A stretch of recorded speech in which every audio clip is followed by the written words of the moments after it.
क्या कोई बच्चा माँ के लीवर में पल सकता है? थोड़ा अजीब लगता है ना सुनने में, लेकिन ये सच है। इस स्थिति को कहा जाता है लीवर एक्टोपिक प्रेगनेंसी, यानी लीवर में होने वाली प्रेगनेंसी।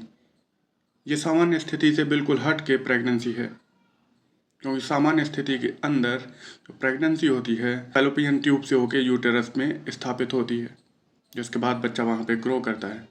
लेकिन इस स्थिति के अंदर वही भ्रूण रास्ता भटक कर और लीवर में पहुंच जाता है और वहाँ चिपक जाता है। लीवर में बहुत सारी ब्लड आर्टरीज होने की वजह से अगर कोई भ्रूण वहाँ पे ग्रो करता है और ऑपरेशन के टाइम पे वहाँ से भयावह ब्लड फ्लो हो सकता है, जिसकी वजह से माँ की जान जा सकती है और ये स्थिति बहुत ही खतरनाक होती है।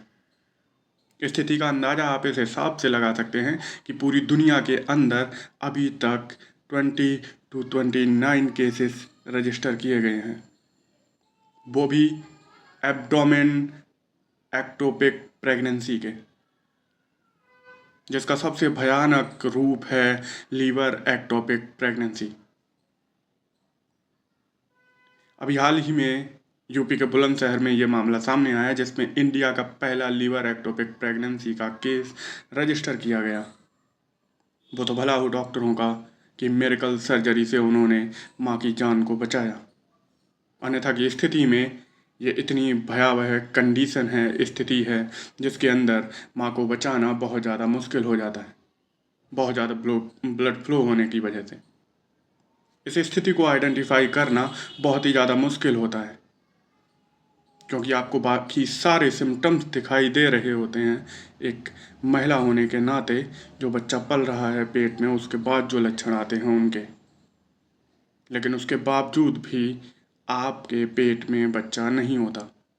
तो इसे डायग्नोस कैसे किया जाए? इसके लिए सबसे सिंपल और जो बाकी के तरीके हैं, ये सारी चीज़ें आपके काम में आ सकती हैं। जनरल प्रेगनेंसी टेस्ट जो आप किट से करते हैं। इसके अलावा इस कंडीशन को पूरी तरीके से आइडेंटिफाई करने के लिए आपको सीटी स्कैन या फिर अल्ट्रासाउंड करवाना ज़रूरी होता है। इसके साथ ही साथ अगर आपको इस तरीके की स्थितियाँ मालूम पड़ रही हैं जो प्रेगनेंसी के टाइम पे आती हैं, तो आपको इस बात के लिए सचेत रहना है और तुरंत के तुरंत आपको ये चेकअप करवाने हैं। अन्यथा की स्थिति में आपकी जान के ऊपर भी बन सकती है। मानते हैं बहुत ज़्यादा रेयर कंडीशन में ये स्थिति उत्पन्न होती है, लेकिन फिर भी prevention is better than cure. ऐसे ही और जानकारी के लिए देखते रहिए वीडियो, चैनल को सब्सक्राइब कर लीजिए और मिलते हैं किसी और ऐसे ही टॉपिक के साथ। तब तक के लिए सस्पेंस भरा बाय बाय।